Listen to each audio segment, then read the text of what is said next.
Hey nerds, support Venture Forth over on our Patreon and unlock exclusive bonus content. Now onto the show. Hello, world at large. I'm Shraya. And I'm your DM, Ethan. Welcome to Venture Forth.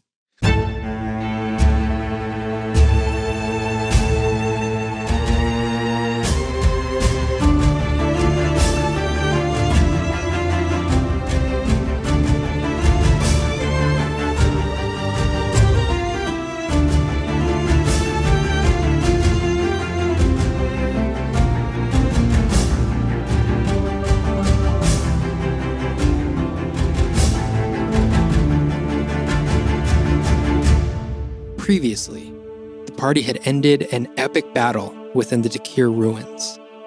You all had come to blows with members of the Order of the Red Wolf and fallen to their blades and spells.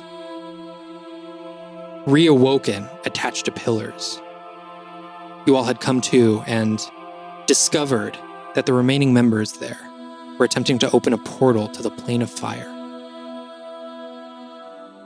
After a brief talk with the newly freed Zorkal, it was determined that the Ironlight was being hunted, most likely by one of their own. Zorkal had spoken with Flynn and relayed information that Kaelin had taken herself up north and begun investigating this sinister plot of murders. It was shared with the rest of the group that Flynn himself might be in danger if this culprit was not found out. Though unfortunately the rest of the party would be too slow to get to Keede, where Kaelin was currently presiding, it was determined that Shraya was the only one with the speed to get there in time to relay the crucial information. As the group said their goodbyes and gave Shraya some parting gifts and some parting words of wisdom, Shraya, you transformed yourself into an eagle, and with the wind underneath your wings, you took flight over the Bartok rise towards Marstock. So Shraya, as you soar high and high up into the sky, you take one last look back and see the rest of your party there. Soon, though, they are completely dissipated within the clouds that become thicker and thicker as you climb this mountainside. Soon you can't see them at all. Soon you can't hear them at all. You continue to climb and climb and climb, and as you look forward, peaks start to rise. Peaks of stone and rock and these gray, knife-like shards coming up out of the earth. You continue to rise and ascend. You continue to fly up, and this Bartok rise seems almost endless as all of a sudden on the ground, on the rocks, you can begin to see patches of snow. You can see these little white patches that become thicker and thicker the more you climb into the sky. How is it uncomfortably cold? Like, is it starting to work at me? Or It is not impeding you whatsoever, but as you continue to climb, the first thing that hits you is not necessarily the cold, but almost the lack of oxygen. Eventually, you begin to feel the cold start to pierce your wings and pierce your feathers. I start to steady my climb as I continue determinedly to get over this ridge. Looking around, I'm darting around the tops of the ridges, just desperately trying to find some kind of inlet between the peaks that I could possibly get through. Can I see anything? Make a perception check for me. And as an eagle, do you have any advantage on that? Yes, I actually get advantage on that roll. So in this case, that is 23. 23. Your eagle eyes dart back and forth, and pretty soon you expertly carve a path through these mountain ridges. You see almost like a river breaking through these rocks, this inlet that you can perfectly dive through. It actually shelters you a little bit as these rocks are jutting out from the side of the mountain. It almost protects you from the winds that are now picking up. I duck my beak down and flare tuck my back wingspan as I dive through this opening and just squint ever so nimbly, maneuvering my way through this inlet toward the other side.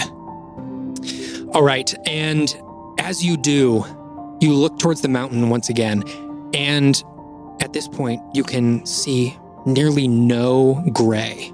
You have completely lost the rocks, as it is now all overtaken by ice and snow. And you, for a moment, have a hard time differentiating between what is the snow on the rocks and what is this thick white cloud that has formed around you. For a brief moment, I arc my feathers back, almost in attempt to retreat, and then remembering that I can't go back, I flare my feathers out again as I open them out, catch some air to try to get above this cloud. Is that possible? And as soon as you have this thought of fortifying yourself, you burst through the top layer of the clouds. You look out, and like a blanket laid out there over Elbor, you can see this thick white cloud laid out before you. Just at a couple points, you can just barely see these peaks rising up above the mountain. And for the first time in what must be the better part of 2 hours of you climbing the side of this mountain, you feel warmth. You feel sunshine on your wings as you have finally broken the veil of this cloud. I kick back in a moment of relief and acknowledgement that in this almost purer form of winged beast, of winged animal that I feel slightly even more at home with, I kick back my wings and soar straight upward toward the sun and bathe myself in the warmth and light as I take in the fullness of the peaks of the ridges below me, and I let out just a joyful shriek. And I flip around and coast myself to where I'm just feet from the top layer of clouds, getting to know the contours of them, ducking into them, almost playing with the clouds as I coast further away from the peaks toward what's next. And not even 5 minutes after you break the surface, thoughts of any cold, any snow, any chills that had run up your body are completely gone, as you feel completely free and comfortable to fly above the clouds here. Even as I continue to weave in and out of these cloud layers and up and through, for a second I even forget what I'm doing. I'm so lost in it. And I have this moment of remembering the last time I was alone, the last time I was on my own, bound for somewhere that I didn't even really know. And for a moment, I pause and my wings arc and I go up and I move up toward the sky and I'll hover for a second and just clock the fact that I am a beast again. And as I finish pausing and just re-getting my bearings, I take myself out of survival and instinct and remember that I'm fighting for a greater purpose. And I'm going to blast down below the cloud layer and see what's below. And as soon as you break that initial layer of clouds, your vision begins to expand once more, and you can see now, laid out in front of you, the clouds beginning to dissipate as you have made it to the other side.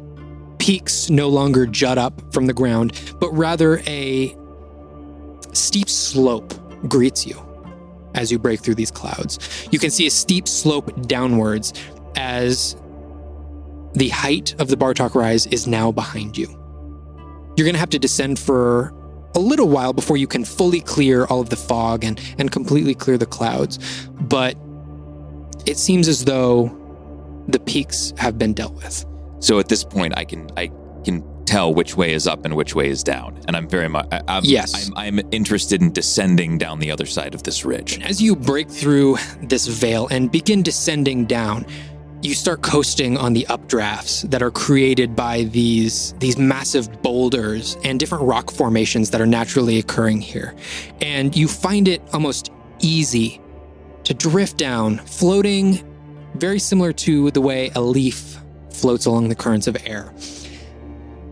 And by the time you can actually see where the mountains end, where you can see where the foothills meet the ground, you haven't had to flap your wings once on the way down. It has been an easy coast as you are expertly finding the best currents of air to ride. But as you get to the foothills of the mountains, you look forward and you can see that these white clouds that have been accompanying your travel so far begin to darken and turn gray along the horizon. As you can start to see the beginnings, the edge of a forest beneath you, you can also see just above them the start of storm clouds. As I take in these storm clouds and in terms of how full they are, like how dark they are, and how my visibility as I'm moving toward them, I want to take a second and see what would be the most efficient way to either circumvent them by perhaps flying above them, or even like coasting, because you said there were trees here, right? As yes. This canopy is starting to emerge, or perhaps if I were to just glide along the tops of the trees. How thick do the clouds in front of me appear, and how far can I see into this oncoming what appears to be a storm? I'm going to have you make a survival check for me. Fantastic. Seems fitting. 15. A 15. So as you are looking out, you can see really 3 possible avenues for you to take at this point. It would be possible for you to coast at a higher altitude and completely fly above these storm clouds. You could fly through the trees and possibly navigate around some of the fog that's created. Or as you're looking out over this forest, you can see that these storm clouds aren't quite thick enough to produce rain yet. It probably wouldn't be too treacherous for you to simply fly through them, though that could change at any moment. As you know that storms are quite temperamental. You can see, however, on the horizon, that these storm clouds do get thicker and thicker. You cannot see or hear any rain or thunder yet, but you can see that they are beginning to accumulate on the horizon. And how thick is the forest that I'm approaching? Is it like you at can this hardly? Point, you can see it's just at the foothills of the mountain. It's a little bit sparse, but you can see off in the distance it does get thicker and thicker. One more thing I'm going to just look for as I are there areas of the landscape ahead of me that seem to sink? Like I might be looking for like a creek or some sort of water source to be able to follow along. I'm going to have you make a perception check. Amazing. Okay, great. And you dirty do 20. have advantage on that. Oh, I do. Because yeah, you are still that's right. the eagle. So let's see if I do. Nope, don't do better than that. 20, dirty 20. Dirty 20. So as you're looking through this forest, a normal observer probably wouldn't be able to see this, but you can just barely see where some of the trees are sort of coalescing. You can see almost like a river of itself running through this area of trees that are just a little bit more full, a little bit greener, probably indicative of them being close to a water source, a large water source. Feeling the weariness and the effort that it took to surpass those mountains, I'm going to glide along.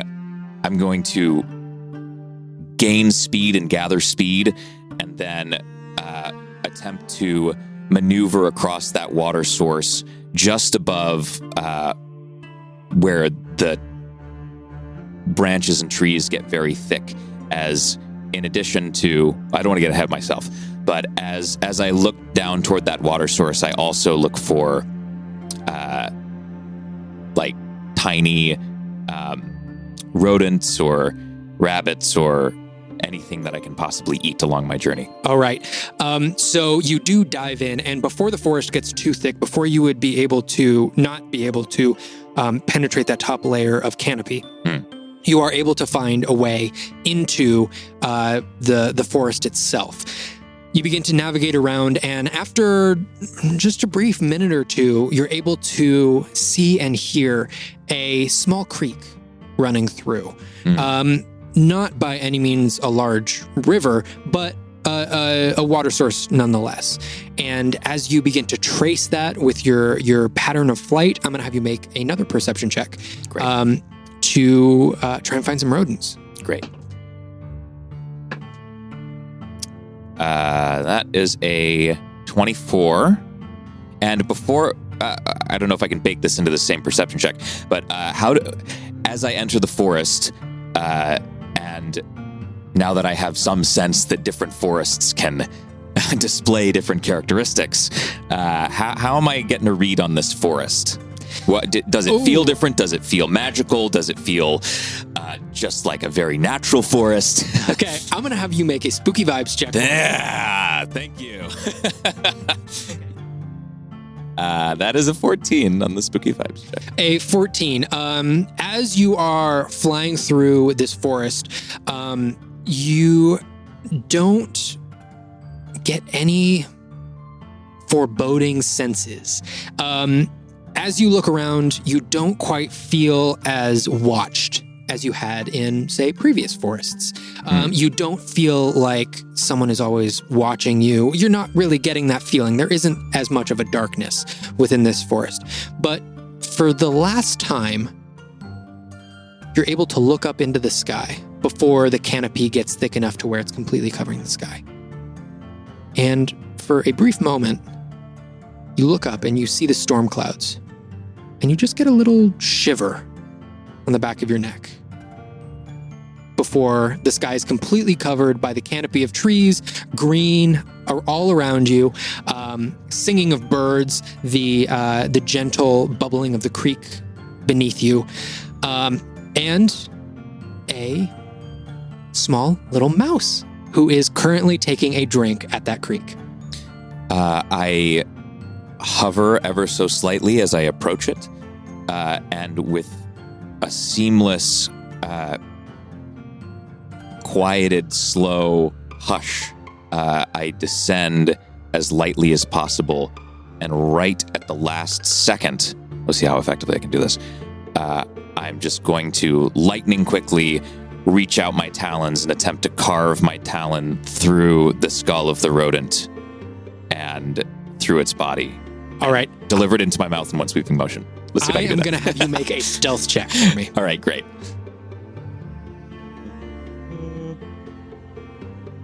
Oh, yeah. Where did it go? There we go. 7.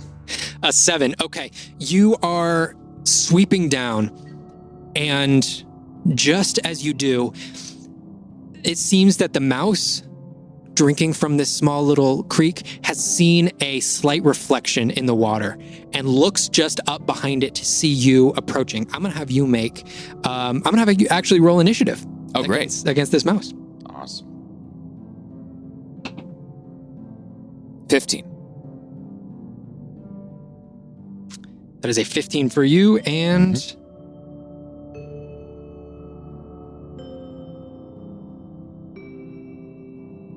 that is a 9 for the mouse. All right. I'm going to have you make an attack roll. Great. Yeah, this will just be a simple claw attack. And yeah, talons. Yep. 14. Does a 14 hit? A 14. Lightning quick. As the moment the mouse sees you, it is completely snuffed out. As now it has a talon buried deep into the back of its skull. And as with the same motion that I bury the talon in, I scoop the mouse back into my beak as I sweep up from the creek, carrying it in my mouth. I use the momentum that I'm carrying up with and briefly rear back to throw the mouse into the air, and then I catch it in my I catch it in my beak as it goes down my throat, and I continue along the same path that I was soaring at before, amongst the top layer of canopy. All right, and without missing any time, you continue your glide forward and continue making your way through. As the forest around you gets thicker and thicker, you are beginning to have to dodge in between trees, in between branches, up and over slight hills. Are you going to continue on through the forest? As I dart between the canopies and the treetops and the branches, I start to remember, even though this is a very different forest, I start having images and memories of my fellow party members, and I start to miss them, and I start to just even imagine what my previous role as a scout might have been, and I have a yearning in my heart for them as I just dart around, my eyes toward the forest floor, almost looking for them. Do I see anything along the forest floor as I'm just looking, kind of wistfully? Nothing out of the ordinary. You still see the creek that you are flying over. Every once in a while, you will see larger, both flora and fauna as you move through that are coming to partake within this creek. Nothing out of the ordinary, though. And before I resolve to, as I see it's getting more difficult, I resolve to break, to find an opening in the canopy and break above it. My last flashing thought before I do that, I'm not casting a spell to speak with the plants, but I cast out this like just message, almost to myself and to the forest of like, how old are you? And how do the trees look in terms of like, does this forest look like it's been here for a while, or does it seem like new growth, new sap, new seeds? Looking around, you see a mixture of trees that have the size and the bark texture of trees that are ancient. Mm. And on top of that, you can see moss and growth and flowers that are relatively new, but you can see that the base layers of this forest are very old. Or almost okay. Does it look like the trees are able to be well kept and they've like cemented their status here, or does it seem like there are other weeds and other overgrowths and undergrowths? The majority of the forest seems very well fortified within this area, and all of the plants and animals around seem to be very much in harmony with everything else. The one thing that might make it better, if somehow my companions were able to be with me. Say under my breath as I break the top layer of canopy. And what do I see when I break the top layer? As soon as you break the top layer, and it actually takes you a couple minutes to find a place to break, right? As you would have to pretty much claw your way through trees and branches. But right. you're able to find a small opening, and as you break the top of the canopy, you look up, and once again you see gray clouds getting thicker and thicker off in the distance. But as you look off into the horizon, you can see that the forest itself begins to dissipate. Trees get more and more sparse as you can see the end of the forest in front of you. I'm going to try to make my way toward what looks like the end of the forest. Do I see anything beyond that end of the forest other than clouds? The clouds?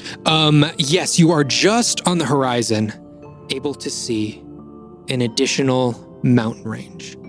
You can't quite see the town of Marstock just yet, as it's still quite far away, but you can see that mountain range that you know accompanies Marstock to the west.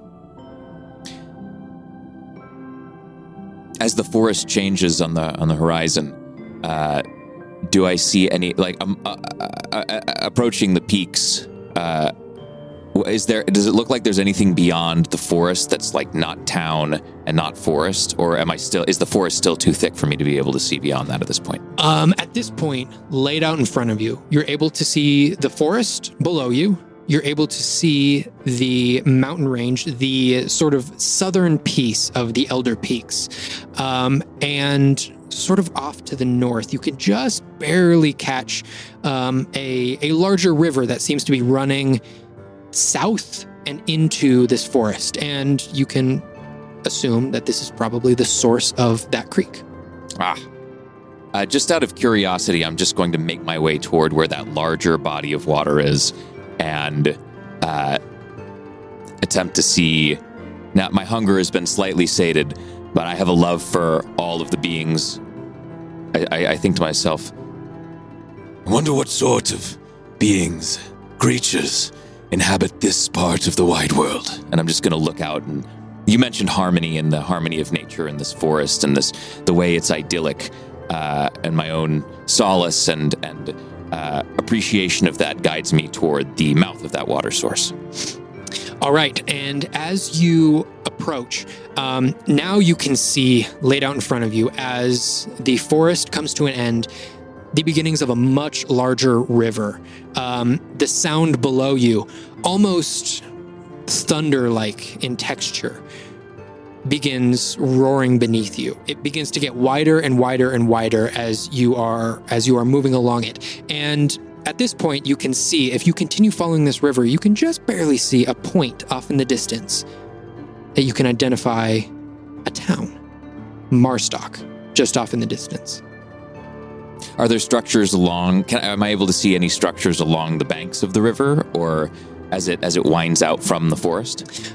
You are not at this point. Okay. It seems that there are no civilized structures along this river at this point. Okay.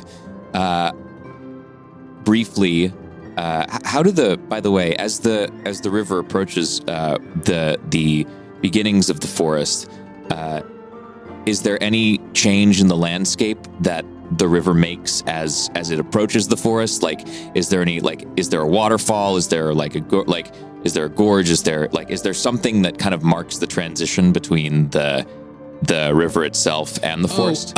Yes, there is. And as you look down and you are currently gliding over this area, you can see that the creek itself that originates this river moves out of the forest and beyond the tree line, and it actually meets into several larger pools.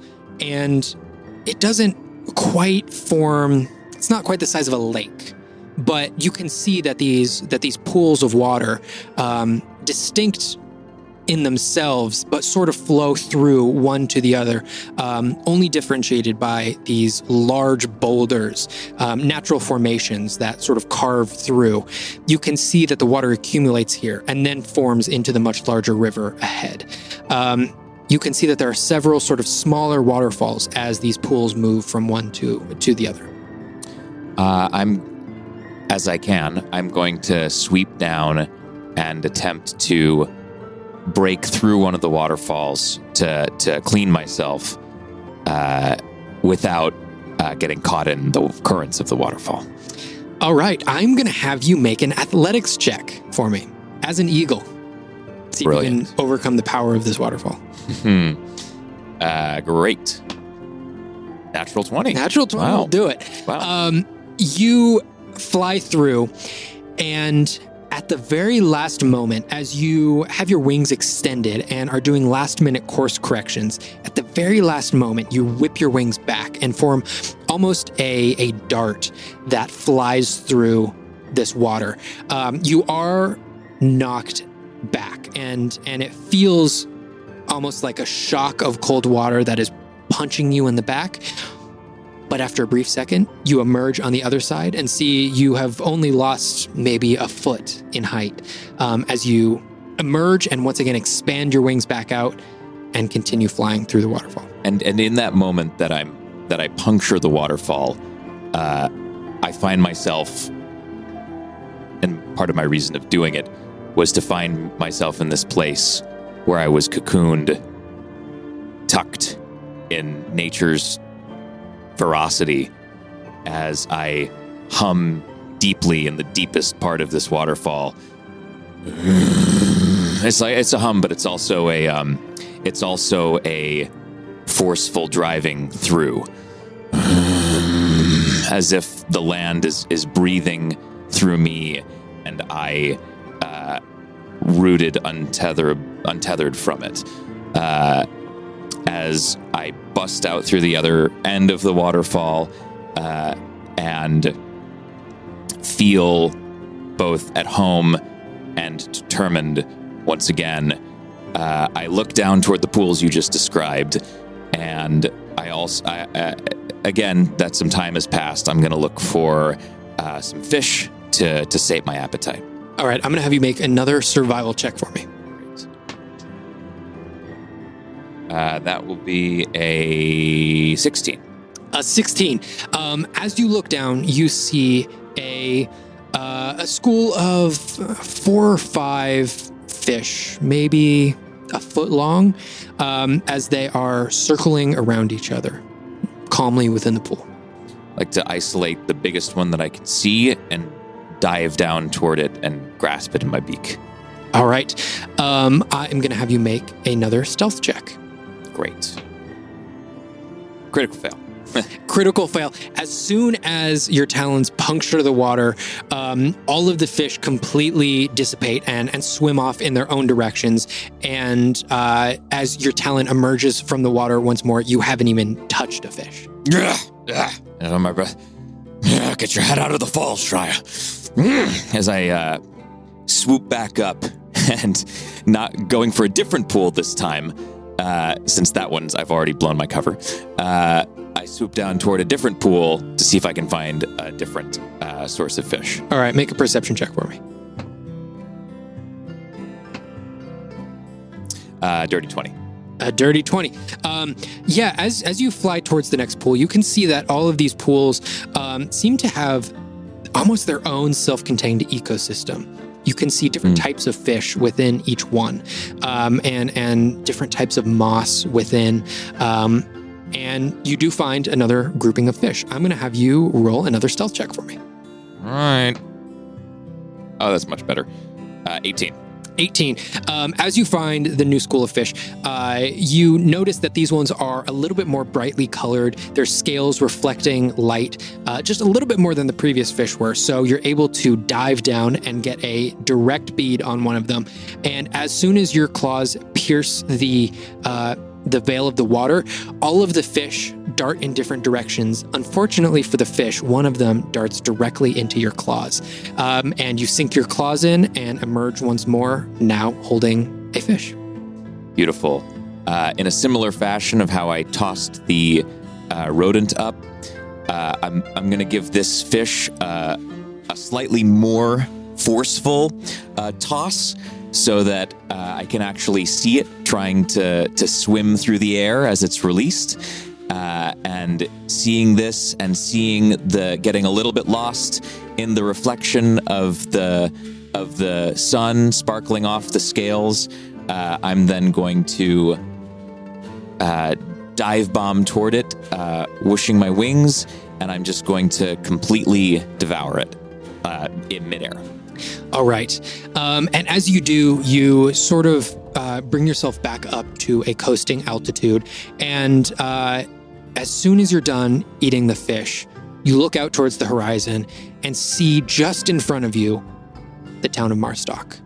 You can see several buildings laid out. You can see the single central road, and you can see it all shadowed by now thickening storm clouds. Does it look like there's like an active storm going now? Does it look like it's raining in the distance, the visibility? You can see way off in the distance. You can just see sort of that wall of rain where it just becomes more difficult to see. But you see that rain has not yet reached Marstock. It's probably going to take maybe a day or two to reach Marstock. A day or two. Do I, at this point, do I see an area as I've been traveling? I obviously don't want to take, as important as this is, I still don't want to take on exhaustion. So is there a place, if the trees haven't completely vanished yet, is there a place along the tree line that I could perhaps even take a short rest to prevent exhaustion? Oh, for sure. Yeah. At this point, the forest, there's just the last couple of trees. And you would definitely be able to find one to perch into. Great. I'm going to do that. I'm going to find the most naturally occurring, as I hastily construct a nest amongst what looks like perhaps the most welcoming set of branches, as I'm not going to be here for too long, but just enough. I'm going to take just enough rest to be able to sustain me to continue my journey. All right. And as you take that breath to yourself, you can mark down a short rest. Great. And you feel reinvigorated for the next part of your journey, as it's not going to take you very long to get to Marstock now at this point. So as you complete your rest, you once again take flight, and before long, you are soaring over Marstock itself. The buildings directly beneath you. What would you like to do? I'm going to... We've been traveling by portal quite a bit. So I'm going to see if I can recognize where Hayfreed's is from the air. Yeah, it's the layout of the town of Marstock is pretty easy to follow. You can see that there's the one long central dirt road with buildings on either side of it. You can see Hayfreed's temple down at the very end, and fairly easily you can sort of pinpoint from Hayfreed's temple where his house is, which is only a few buildings away. So you fairly easily pinpoint where it is. Does the town seem like alive with activity right now, or is it? My goal here is to not make a huge scene of myself entering and going into the... I'd prefer it if no one saw me. For sure. As a matter of fact, as it is the middle of the day, you don't see anyone really in town. Though as you look out, and your eagle eyes give you a little bit of a better sense of this, as you look out towards the farms that are all around Marstock, the farms that lay out for miles around Marstock, you can see quite a bit of movement out there. You assume that most people right now, middle of the day, are probably out farming, out in the fields, out working, and not too many people are in the town proper itself at this point. Oh, great. Okay. So I'm going to do a quick little circle as if I were just intrigued by some element or aspect of the temple itself. I'm going to circle a little bit, and then I'm going to swiftly corkscrew down toward the entrance. And what do I see at the entrance? I'm just going to land at the steps of it, still in Golden Eagle form. You look forward and you see an empty temple. Empty temple, all right. I'm going to wander in, still in Golden Eagle form. Okay. Just on my talons, and just going through. Is the doors open? The door is open. The door is open. Yes. Okay. As you enter, you see all of the chairs set up, all facing forward. You can see the interior, which is mostly painted white, although in areas some of that paint is beginning to chip and rot away. And with each step that you take, your claws make contact with the stone, and even that in this empty building is enough to just barely echo off of the walls. So caught up and obsessed with speed and efficiency, I'm going to attempt to call out to Hayfreed, but all that's heard is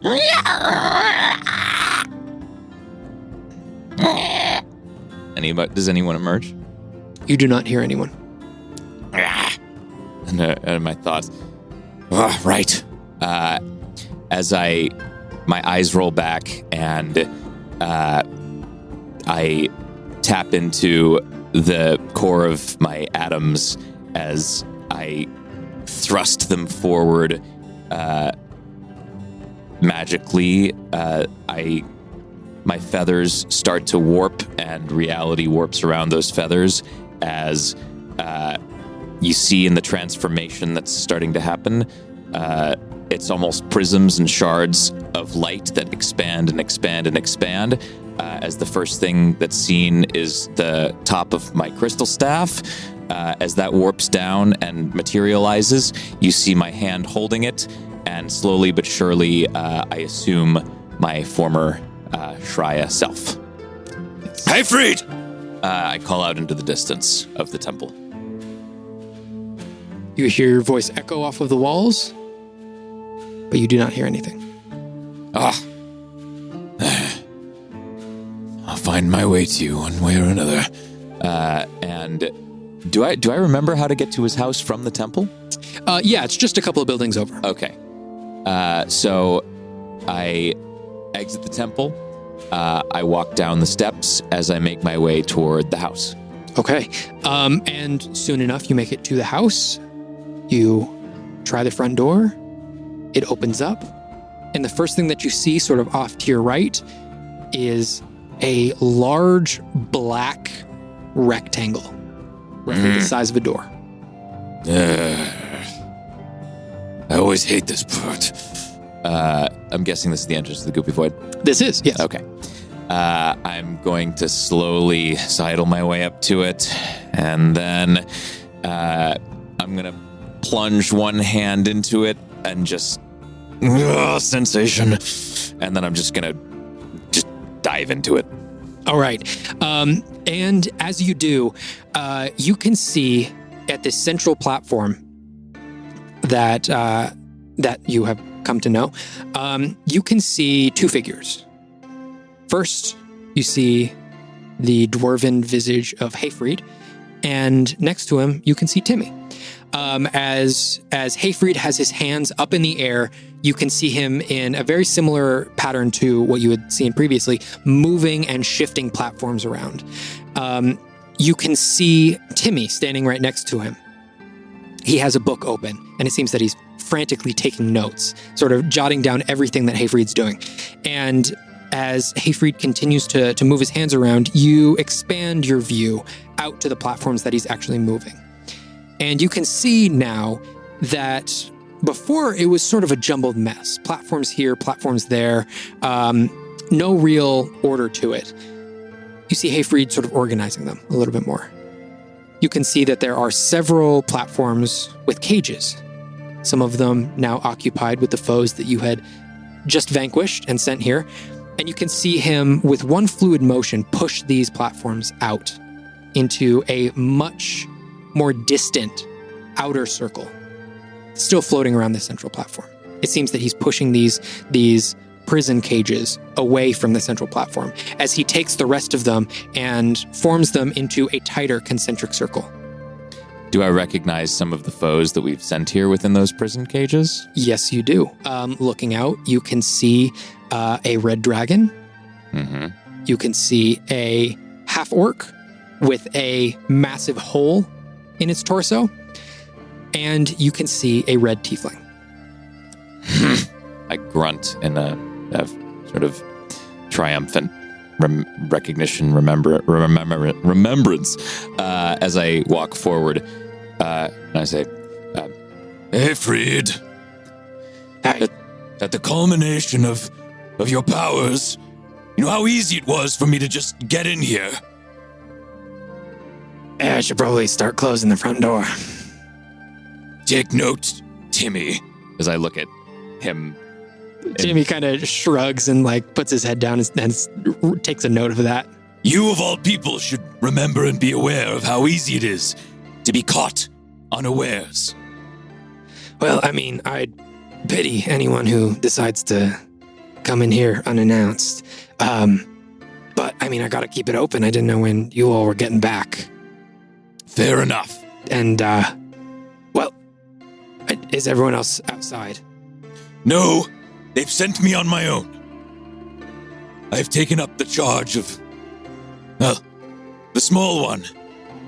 There are rumblings of mischief and treachery amongst the family that he calls home. I do not know much about it myself, yet I do love the short one very much, and am dedicated to doing anything that will preserve his well-being and the well-being of his friends. So, I may need to commandeer one of your teleportation circles in order to be able to complete this mission for him and for the good of his kind. I mean, they're always available to you. I can, here, let me, and he stops waving his hands around and organizing the platforms and instead settles his hand on one, plucks it from the void, brings it down and attaches it to the central platform. You can see that it is the teleportation circle platform. Just tell me, where is it that you need to go? I believe it would be the closest circle to a town called Keed. I'm gonna have to refresh my memory. Give me 1 second. And he pulls down another platform. This one with a map in its center, one that he had showed you the entire group previously, with several identifying locations of where teleportation circles are. He points out Keed on the map, which is in sort of the northeastern stretch of Ondale. And he points out 2 teleportation circles. He points out that there is one in the capital of Ondale, Stillgate, and he points out that there is one on the eastern coast of Ondale in a town called Saddlemount. Both about equidistant from Keid. Do you have knowledge of the northern lands? Do you have any sense that it is very important that I get to Keid as quickly as possible. I've been up there a few times. I mean, depends on how you want to get there. Obviously, there's the Esther Grove right there, which would, if you're taking Saddlemount, that would sort of be a bit of a hinder. But I mean, you got wings. I guess that's not really that bad. But Stillgate, you would probably have a better chance of chartering something, getting a transport there. So it just depends on how you want to get there. I'd prefer to involve as few others as possible in this particular endeavor. And you're gonna want Saddlemount. You are not gonna want to go to Stillgate if you want to avoid people. Yes, it seems to be a place where a lot of decisions are made regarding the countries in the north, right? Yeah, that's what a capital is. Right. Yes, of course. Capital. Saddlemount, what do you know of the people there? I haven't really, I think I've been there once. It's sort of a small fishing town. Last I was there, not too noisy. If you're looking for quiet, that's probably a good place to go. I'd say. A fishing town, yes. I'd even be able to procure a little bit more nourishment without having to find it myself, if that's the case. I'll also say, last time I was there was, 50 years ago, 45 years ago. What? The war could have changed a lot. Look to avoiding the war fronts if possible as well, but if there are less opportunities for getting snags on my journey, then I think Saddlemount will probably be the way to go. Timmy! And I look over to Timmy. Yep. Have you learned anything from this Hayfreed since you've taken up residence here? I'm really trying my best. And he sort of leans over to you.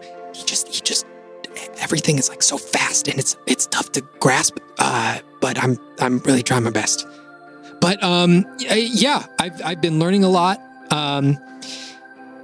I've been learning how to clean things really well. Have you? And I look around. Does it look cleaner? It looks considerably cleaner. Yes, indeed. Well, good work, young one. And as I'm gonna tap my hand on his shoulder, and a blue-gray light emerges out of my hand, and he glows for a second as I cast resistance on him. Good, keep up the good work. Thank you. I appreciate that.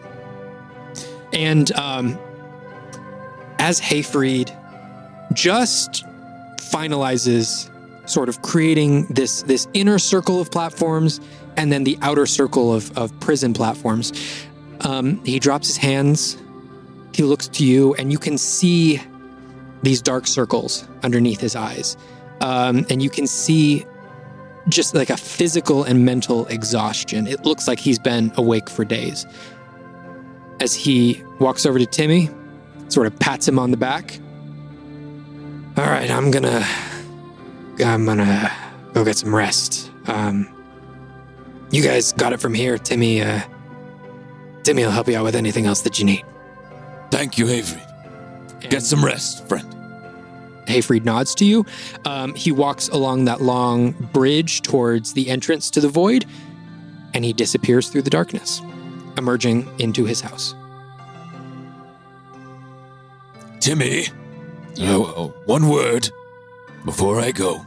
As many words as you'd like. And I sort of raise my wing up just in case Hayfreed's looking at how closely I'm talking to him. Hayfreed has left it. Oh, he's left completely. Hayfreed's Okay, gone. he's gone. All right. I don't know if you noticed, but Flynn had a habit of, a good habit, I might add, trying to learn and pick up as much as he could from the wisdom of this place, from the wisdom of Hayfreed. I know you may not want to go on mindlessly cleaning forever. There may come a point in time where you may need to help Hayfreed do things that Hayfreed may have been able to do himself at one point or another. I would advise, even if it feels like you might be breaking the rules a little bit, seeing the things you might be able to pick up here and there, even if that's a book, a way of watching Hayfreed demonstrate his talents, or even asking directly if you could perhaps learn more than you thought you might be able to do and be capable of doing. Just keep your eyes open, young one. I have been sort of studying close, and I have been picking up a few things. Okay. Do you want to see? Oh, sure, yes, absolutely. All right, just give me 1 second. And Timmy runs over to the corner where there is sort of a table set up there and 2 chairs. And you can see that there are several flasks, several like containers, and a couple of boxes of what looks like different ingredients. And he starts rifling through them. You can see Timmy pick out, looks like a pinch of salt, puts it down on the table. You can see him take what looks like a tea leaf, put it down on the table. And you can see he picks up the pinch of salt, sort of puts it on the tea leaf, folds the tea leaf over, puts it between his hands, rubs it together, opens his hands just a little bit towards his face, and whispers a word into it. And all of a sudden, next to him, shimmering in this light orange energy, an ethereal hand pops into existence. Ah, that's a magic. That's quite impressive. Whoa. And I sort of mirror the hand and look at it, and What can you do with this thing? Pretty much anything a hand can do. I can send it to different places. Now, this is really helpful because now when Hayfreed asks me to grab a book, I don't have to run all the way over to the bookshelves, and I don't have to get the ladder, and I don't have to go up. I can just sort of send this thing over, and it grabs the books for me.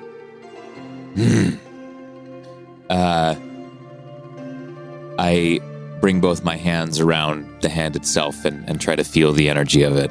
What does it feel like it's stemming from? Make an Arcana check for me. Alrighty. A 5.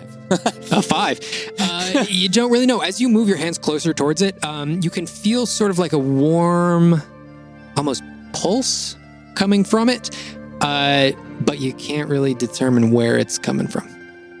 Timmy, it brings me great pleasure to say this. There are now things you know about the world and about magic that I could never possibly wrap my head around. Keep it up on all counts, boy. Oh, thank you. I plan to keep learning. You need to go to Saddlemount? Yes, of course. No time to lose. Is the portal ready? Yeah, just give me one moment. And Timmy runs over to that same table where he grabbed components from before, and he grabs a small piece of chalk. He runs over to the teleportation circle, and you can see that this teleportation circle is concentric circles all within each other, and there are a bunch of runes all around it. And Timmy goes over and he starts writing in chalk over some of the runes. And he looks back at you and he says, Hayfreed can sort of just do this. I need to write it out still. I'm not quite that good. So just give me one moment. And Timmy walks over and he writes over some of the runes in this chalk. He steps back and all of a sudden, it glows with a bright green energy as the teleportation circle to Saddlemount is activated. As I look into it, are there any, this is a question about I've never asked about teleportation circles. Does it just seem like green sparkling energy, or as I peer into it, is there any semblance of what's on the other side? You get no semblance of what's on the other side. Okay. No. So it's this pulsing mass. I take one last look at Timmy. I say, until we meet again. Fair Timothy. Either one. Timmy. and then I plunge myself into the teleportation circle. All right. You feel for a moment as if the floor is swept out from under you, and you feel that jolt in your heart and in your chest that you get when you fall from a great height. But all of a sudden, the floor apparates around you, and you can see not the void, but another small room. How large is the room? The room is about 5 feet by 5 feet. Okay. Very, very small room. And you can see stone walls on all sides, except for right in front of you, where there is a wooden door. Is it empty?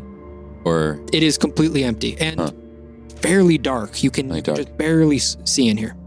Oh. Get my bearings. Take a couple steps out. Do I still have any, void or portal effluence on myself? You very quickly shake it off. It seems that the act of teleporting sort of overrides any of that weird that feeling. Exit? Yeah. Okay, great. Just ruffle my feathers a little bit. Mat down the ones by my head a little bit with my neck as I reach my hand out toward the door and open it ever so slightly and peer out. And as soon as you do, you can hear muffled sounds of dozens of people. I immediately slam the door back shut, realizing that probably made a noise. As I put my ear to the door to see what I can hear. As you hear outside, I'm going to have you make a perception check. Brilliant. 21. 21. As you put your ear up to the door, you hear beyond the door. And even as you opened it, the voices and everything was still muffled. So it wouldn't be unreasonable to assume that there's another door beyond that door.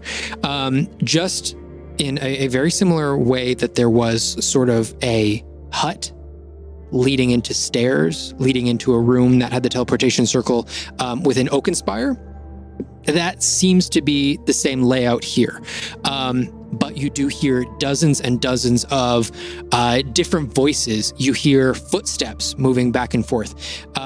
It sounds like the sounds of quite a busy city, although every once in a while, you can just hear the squawk of a seagull. Near the sea. I go back up to the door, twist the handle, and briefly peer out. Do I see anyone in the next room?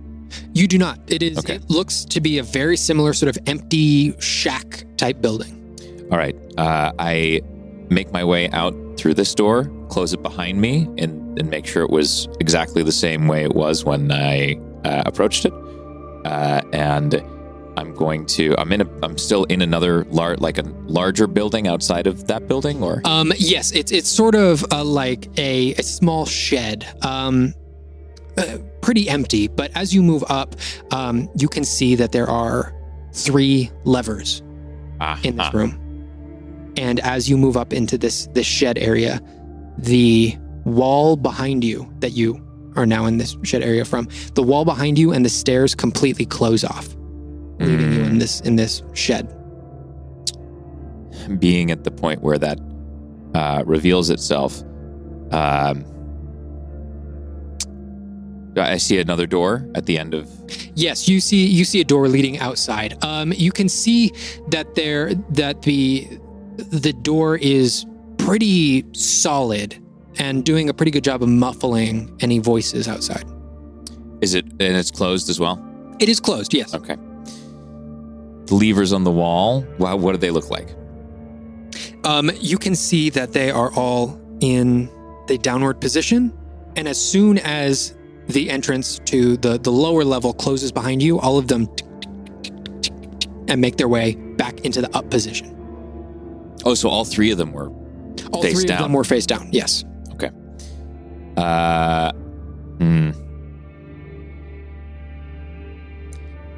I'm going to attempt to... How high is the ceiling in this place? No higher than 8 feet. 8 feet. Yeah, Okay. it's not very tall. Okay. I'm going to attempt to walk through toward the door. Okay. Are you opening the door? Yes. All right. As you do, you immediately get the smell of sea air. That salt and that brine that is in the air fills your nostrils, and you hear the sounds of outside of creaking wood, of people walking on stone back and forth, of different creatures of different species talking back and forth. You can hear the stretching and pulling of rope, and you can hear gentle lapping waves coming up onto a rocky surface. So it looks like I can see out. So I'm outdoors. I can see toward the ocean at this point as Yes. So as you actually look around, going from this very dark room into all of a sudden having bright sun right in your eyes, it takes you a second to adjust. But as you look around, you can see that you are pretty much in the middle of what looks like a port. Huh. Though you look around, and this isn't seemingly a commercial port. There are not different ships. There are not different crews. Everything seems to be very unified. And as you look even further, you can see that everyone here are soldiers, naval soldiers, all wearing very similar dress, all with weapons on them, weapons of war. And as you look out towards the docks that you can just see to your right, you don't see the different sizes and different types of ships that you would normally see at a commercial port. You see a more standardized system of warships lining the coast here. You can see different boxes being loaded and unloaded onto these ships. You can see massive, heavy cannons of intricate and some of them slightly arcane build. You can see all of these ships in this yard very intricately and detailed in their craftsmanship. I look up toward the banners and the colors at the top of one of the ships toward what might be a symbol or insignia across these displays of how a ship might identify itself. Do I see anything? And immediately you see on the flag the orange and gold colors of Ondale, specifically of Ondale's military. A flag that you had seen on the day that you met Kellic.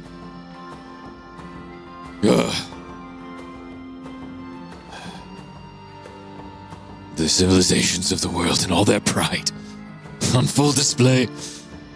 And I grunt to myself, and I walk out toward.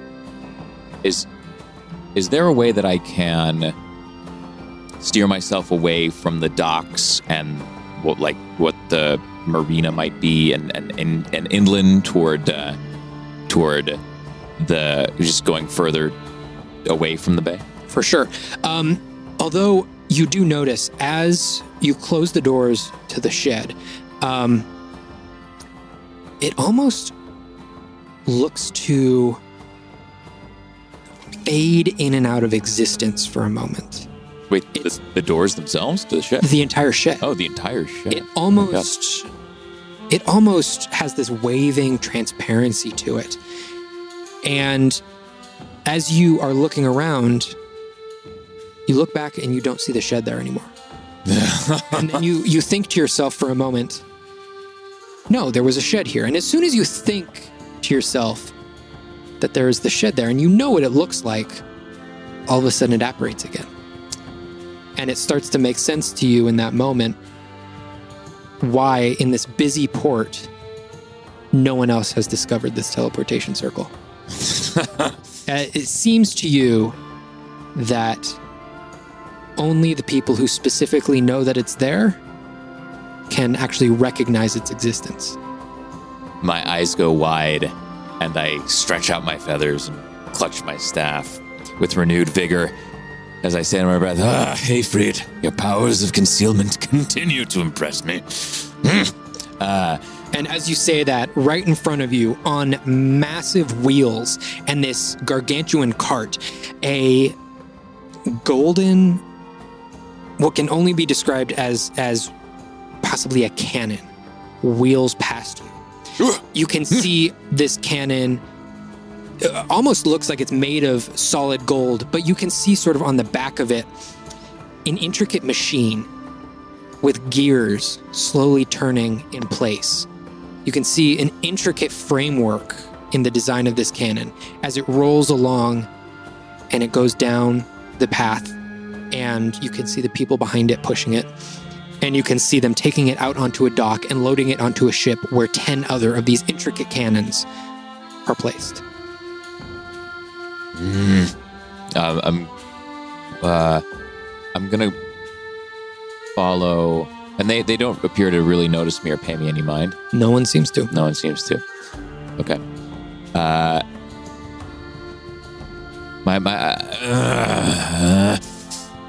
Might be good to not leave this place knowing nothing of what it once was. As I remember the conversation between Hayfreed saying he hadn't been here in 40 or 50 years or so, I'm going to see if I can make my way toward the center of town, if there's like a town square or something. Yeah, so you make your way through the crowd, and it's sort of difficult to discern, but with the path of people, you can sort of make your way towards the town center. And as the town center, there's like a lot of space around me. Yeah, it opens up into a pretty large courtyard area. Okay. I'm just going to take a quick last glance around. You said it's non-commercial. Does the center of town seem heavily militarized as well? As you move further away from the docks, it gets a little bit less militarized, though there is still a very heavy military presence. It does seem that it is mostly the docks and the port that have been taken by the military. Gotcha. And on the edge of this town square, I look around, see if anyone's looking my way, before I kick off into the air and swoop high into the air. And before I do, just something about having seen the banner on that ship, I look toward the center of the square. Are there any kinds of like monuments or adornments in the center, or is it just like a crossroads and a green? Yeah. So as you're looking, you look around and you can see at first glance what appears to be several statues.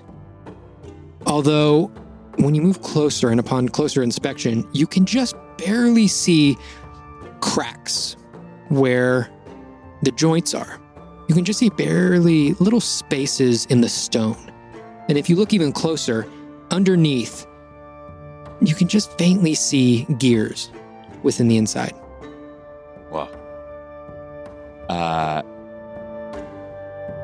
I take note of this and sweep high into the sky. And I remember Hayfreed saying something about a wood, a grove, an ester grove, I suppose, that he mentioned. So I'm gonna soar about 250 feet into the air, and I'm going to make a gliding circle around where I am, and be on the lookout for wooded areas away from the coast. So as you take flight from Saddle Mount, you begin to fly up further and further and further into the air. And as you fly towards the forest, the first thing that you notice off in the distance, the first trees that you see, they are red, this deep maroon. And where you would normally expect to see green within a forest, as far as the eye can see, red leaves and red trees. It shocks you at first, but after a couple minutes of looking at it, it is quite a beautiful sight to behold. And as you are flying across these treetops, you almost get distracted within these deep reds, and in some points they change to a slightly darker orange, but pretty consistently red throughout. And as you are flying over the tops of these trees, I'm going to have you make a survival check. Ah, yes.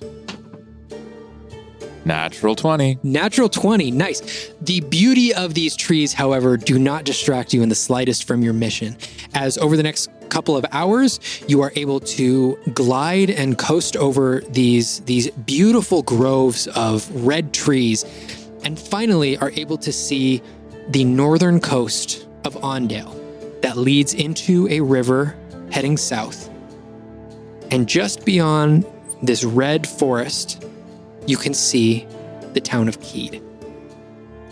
As you approach and get closer and closer, you can see that Keede is perfectly positioned itself between this river that leads out towards the ocean and the red ester grove. You can see that the trees and almost the forest itself interweaves and intermingles with the town of Keede. You can see that the color red pretty much blankets this entire area.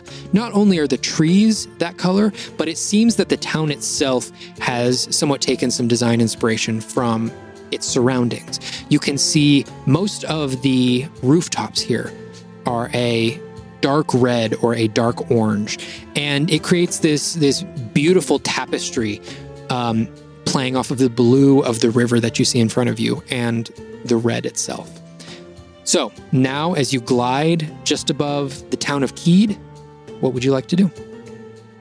I'd like to, if I can, see if I can trace my way above some of the scenic-looking trees, like the veins of trees that you were describing earlier, toward what where it meets the banks of the river, if that's possible. A little bit caught up in their natural splendor. Definitely. And as you do, you notice that to the casual observer, if you were just flying over this town casually, you might not even notice that it was there, looking down with the red rooftops playing in with the red trees. And at this point, as the sun is just going down over the horizon, you catch this beautiful transition in the water where the water no longer reflects the blue of the sky, but it's now reflecting the yellows and oranges of the sunset. And it almost appears as though a red pane of glass has been put in front of you, like a red pane of transparent glass over the entire scene here. As you can see the oranges and the yellows dancing within the river. I'm going to, because I've had a full day of travel. I've reached my destination now. Yes, you have. I'm going to touch down by the banks of the river itself. And I'm going to look around up at the trees from below now in their splendor.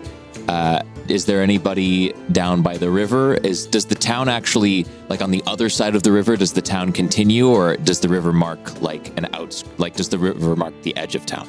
You can see that the town itself is mostly relegated to one side of the river, although there are quite a few buildings on the other side of the river as well, though a majority of Keede seems to be on the eastern side of the river. Looking around, can I observe anyone who's noticed me touching down? I'm going to have you make a perception check for me. 21. 21, nice. As you are looking at this town, sort of on the banks from a little bit of a distance, you can see a singular boat going past you. It seems to be a very, like a long canoe. And you can see a single occupant in the back, standing about 3/4 of the way in the back, with a long paddle in their hands. And as they slowly paddle one side, lift up the long paddle, slowly tread the water on the other side, they look over to you, and you can see a human man, a little bit on the younger side, maybe 20 years old. And you can see just behind him a bucket filled with fish. And in the front of the canoe, a large net that seems to be wrapped up for the day. He is the only one that you can see as he looks over to you and continues rowing. He sort of gives you a gentle nod as he continues rowing up the river back towards Keede. I'm going to look off into the distance of the direction that he's rowing. Is he rowing toward any kind of a place to, I suppose, dock his canoe for the night? Is there more activity toward where he's headed? Yes, you can see quite a bit more activity where he's headed. You can actually see a couple of docks that are there. And in sharp contrast to what you had just seen in Saddlemount, these are not huge warships. This is not a place where immense trade is done. You can see that over the course of 15, 20, maybe 30 docks here, there are no boats larger than this large canoe that you see this young man paddling. All right, I'm gonna make my way over there. I am going to hold an action, though. I'm going to hold wild shape as I approach the more populated area. Okay. And as you walk up, you start to see a small path forming underneath your feet. It was just dirt and sand as you were walking along the banks here, but eventually there is a slight path that begins to form that you can see winds along the bank and leads you into town. There seems to be a small house off to your left, another one off to your left, another one off to your left, and they begin to become more and more densely packed as you come across the town and actually walk into Keede itself. Looking around, since it's dusk at this part, the day's ending, does the town look like it's similarly to what I asked before? Is there a lot of activity? Are there different types of beings around? Like where are they from? What do they look like? If there are. You see a myriad of all different types of creatures. Most of them, not most, but there seem to be more humans here than any other race. Although, if you're looking for a particular race, you can pretty much find at least one of any particular kind that you're looking for. Although humans seem to be most prevalent here. What I'm going to do, I'm going to clutch my staff to my chest as reflecting mirrors kind of spurt out from all directions and quietly collapse as my staff absorbs into my body, and I'm going to wild shape into a squirrel. Okay. And as you wild shape into a squirrel, your form reduces in size and you start to get these little puffs of fur replacing your feathers. And as you get down to the size of a squirrel, you look at your paws in front of you. And where you would normally see brown and sort of a tan color to the squirrel, you can see that the fur is just very slightly red. Huh. So seeing this form that this has taken in this environment, I'm going to find the nearest tree, climb up, and I'm going to start weaving my way through the network of trees. I'm going to start listening in on conversations people are having. I'm going to get a better sense of the town and its architecture and structure and layout. And I'm just gonna listen for just the town gossip, the happenings, the goings on. But I'm gonna try to pay particular attention to any time someone mentions Kalen or conflict or violence or things of that nature. I know that it's a very broad action. It might take some time. That's okay. Okay, I'm going to have you make an insight check for me. Okay, great.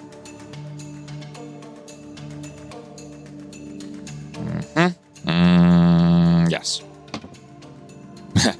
7. Not the worst. 7. You dart from tree to tree and you can start to listen into conversations.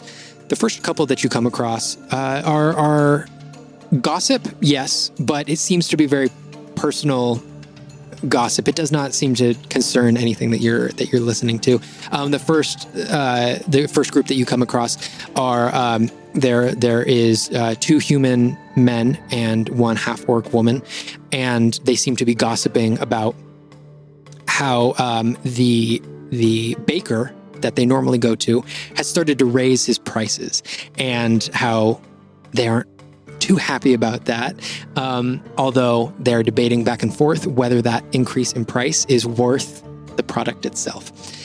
You come across a couple of other conversations in a very similar vein. It seems like this town as a whole is sort of a quiet place. It doesn't seem that these people's problems are on a very large scale. It seems to be sort of very personal problems. But you do look around, and you don't hear anything concerning Kaelin.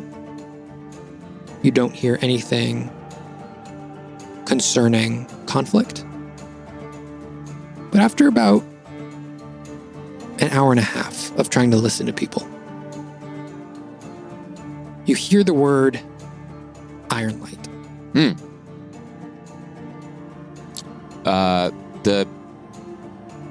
Who do I hear that from? Is it two people? Is it a small group? Is it like one person like making a note and something? Like what is it? How do I? What's the context? From tree to tree, you almost miss it. As you land on one tree, you jump from one tree and land on another, and as you land, some of the leaves rustle together, and you're mainly listening to the leaves rustling, but just off in a corner, you hear the word Ironlight, which catches your attention. You look over, and you can see in between two buildings,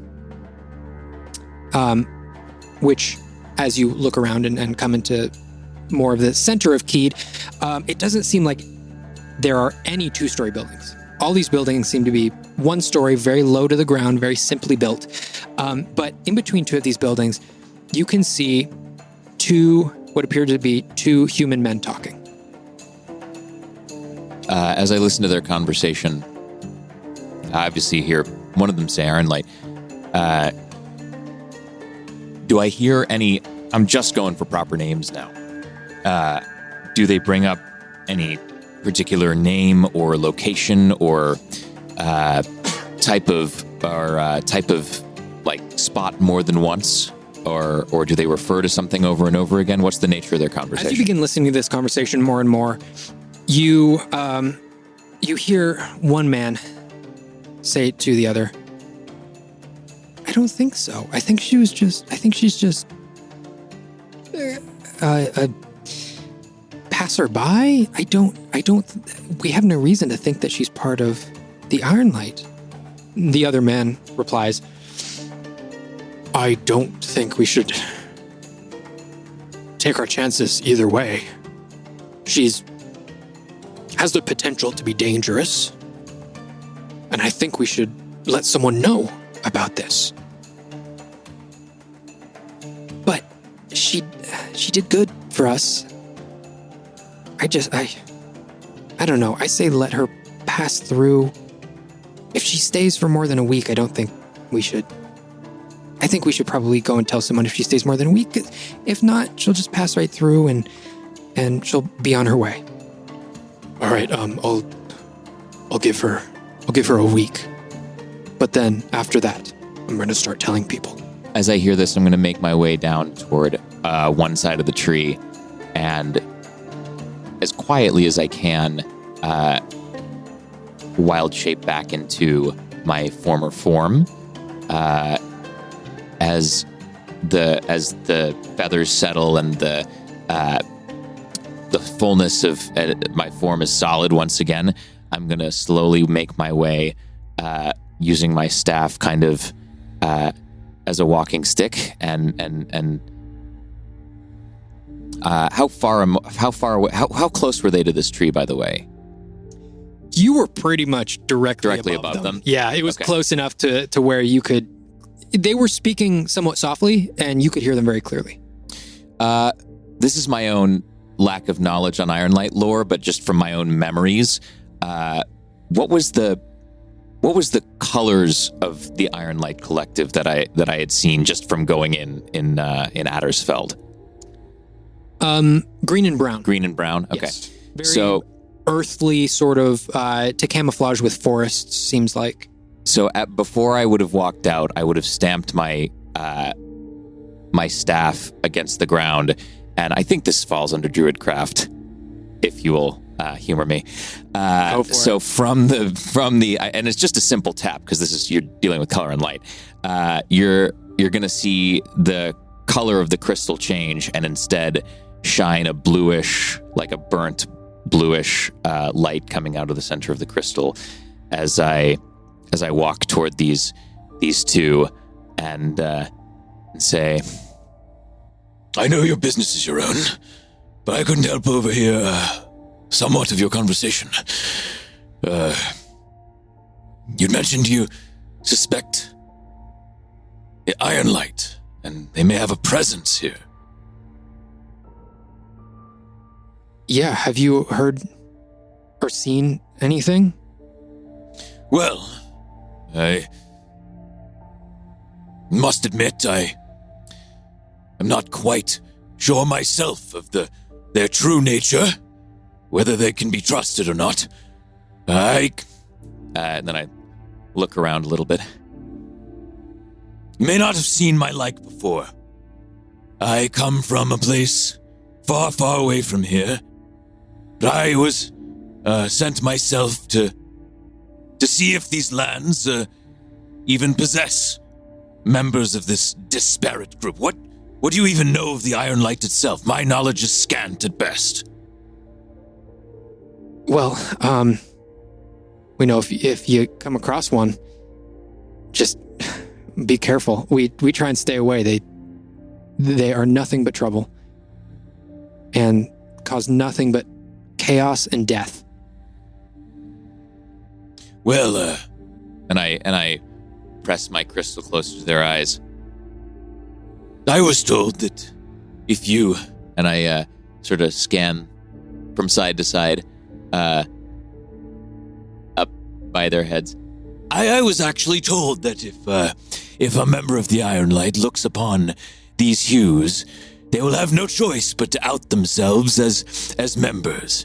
And I graze the light amongst their eyes. I can tell that the two of you are clearly not members, because nothing of your countenance changed at all when this light passed above your eyes. But perhaps if you bring me to this person that you perhaps suspected, and we talk to this person, maybe my trick will work on them. Can they tell that I'm clearly bullshitting them? Make a deception check. Okay, all right, yeah.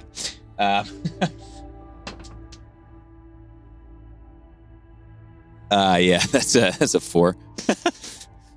They look you up and down, very clearly suspicious. Well, I don't know if that's a thing. I don't know if that's really a good test, but I could take you to where I last saw her. I don't even know if she was part of the Ironlight. It looked like she was. I haven't seen one personally in a very long time. But I can take you to where I last saw her. That would be great. It behooves me to make sure that on some level I know their presence or non-presence. What are your names, by the way? My name is Dorston, and my friend here is Breg. Breg, Dorston, are you natives of this place? Yeah, we've been here all of our lives. So you know, if you would know more than a passers-by, as you mentioned before, if anything would be out of the ordinary here. We were able to spot it right away. Not too many newcomers here to Keede. Though, when they do come, most of the time we are welcome, though not to Ironlight. Yes, please, take me to this last point where you might have encountered this person that you suspected. All right, right this way. And Dorston leads you off down sort of towards the river, and he leads you down to a place that's a little bit sort of on the outskirts of town, and you can see that there's this little handmade dock there. It doesn't look super well crafted, though it seems functional. And he walks out onto the dock, sort of points his hands down. Right here. This is the spot? Yeah. Well, I was coming back. I took my boat out earlier today, and well, when I came back, I saw what appeared to be a young half-elven woman who had her sword out, was a light with these green flames, and there was, well, it seemed to be something in the water that she was entangled with. She was wrestling with something? It seemed that she was in some sort of combat with a creature that was coming out of the water. It seemed to be, well, it might sound crazy, but made of the water itself. As I rode closer to see if I could be of any assistance, I don't know what assistance that would be, but that was my instinct. I got closer, and it seemed that she came out victorious. And she walked off of the dock back into the forest. You've been here all your lives. Is there something about the waters here that is innately alive? Like a consciousness within the water? Not that I'm aware of. I've been here my entire life, and I've never seen anything like that creature. Well, it did seem to be a creature. It seemed so. And she just went sort of, and he points off into the forest. Just sort of went off there. And this forest he's pointing toward, is that on the opposite bank of the river, or is that? No, that is on the side of the river that you are on. Oh, okay. All right. Okay. You two have been a great help. If there are any more rumblings of the Ironlight in Keede, we will root them out. And I'm going to give them, like, slaps on the shoulder. Also, if you could keep this between us, it is very important. You didn't see me today. As I walk toward the forest that they had directed me toward. All right. They seem a little confused just at this strange interaction, but they seem to walk back towards where you first saw them. And as you walk in closer towards the forest, the trees begin to get more and more dense. There's more of them around you. And you notice that the bark of the trees itself is also this maroon color, which sort of plays beautifully that the wood is a darker maroon and the leaves themselves are almost a brighter red. But as you're walking through, I'm going to have you make a perception check for me. Lovely. 23. 23. I keep getting really great rolls. You're good on perception today. As you're looking through the forest, and you just sort of start glancing back and forth, trying to inspect where this person that you heard of went, you feel like you know forests pretty well. And you know what a, say, bird landing on a branch sounds like. You know what a squirrel skittering across a tree looks like. You know how many leaves would be affected by that. Off to your right, you hear something up in the tree, much bigger than any bird or squirrel. You hear leaves being rustled just ever so faintly. But a creature definitely larger than would normally be in a tree. Is it just trees around? Are there, based on the landscape of this forest, are there like boulders? Are there any things that jut out amongst the trees, or is this all organic matter? As you look around, you see trees on either side of you, and the faintest remnants of a stone pathway beneath your feet. Though now at this point long covered by red leaves, dirt, overgrowth, grass peeking up in between each of the stones. And you can see larger stones, probably about the size of your head, not too big. Stones sort of marking the edges of this path moving forward. And every 15 feet or so, you can see square stones, about a foot by a foot by a foot. 4 of them stacked on top of each other, marking distance and just trailing off into the forest. That's the only non-natural thing that you see around you. And which direction? I heard a rustling of a creature, right? Up and to your right. Up and to the right. Maybe 2 or 3 trees away from you. I'm wondering, and it's your call on this. I'm wondering, I want to be able to camouflage myself by casting Meld into Stone on the stone path itself. Is there enough mass of stone there for me to be able to do that? What are the requirements of the spell?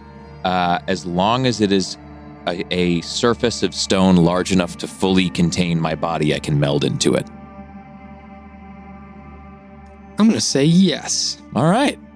Brilliant. You begin casting this spell, and it takes you a second just because there is so much growth and on the dirt path itself. On the path itself. Right. It takes you a second to find grasp on that stone, but you are able to cast your spell. So, the synapses and electricity in my mind just becomes completely still as the light that was once in my crystal just goes out and withers and hardens. And from the center of the crystal, you see it pop, and it starts to contain the colors of the stones on the path as every molecule of my being just goes still and almost gets frozen in time as the stillness of myself laying along the path, it almost speeds up in a sort of decay, as if time were taking its course and building a mound. And slowly but surely, I take on the character and the attributes of the stone path itself as my physical being becomes indistinguishable from the path itself. And you sit there in your stone form for a second. It's very quiet all around you. You can hear the natural sounds of a slight breeze rustling the trees. When all of a sudden, a humanoid figure jumps from one of the trees, lands on the path. You can see a dark black cloak with a hood up, figure standing about 6 feet tall. You can't see their face. They reach to their side, slowly unsheath a sword, and with 2 taps, the sword lights up with green flames. And that's where we're going to end this session. Oh, I got you now. We're going to call it right there. Thank you all so much for listening, and we can't wait to see you all again next week. Bye, nerds. Bye, nerds. Hey nerds, it's Rebecca here. Thanks so much for listening. If you like what you're hearing, please go ahead and like, share, subscribe on any platform. If you're listening to this on your phone, go to the app that you're listening to this on and drop us something, anything. It really, truly helps. The more people who like us, share us, subscribe to us, the more people see us. So there actually is like a direct one-to-one connection. So if you like what you're hearing and you want your friends to also like what they're hearing, share it with them. Okay, bye nerds. Bum. It's helpful when you're loud. Perfect.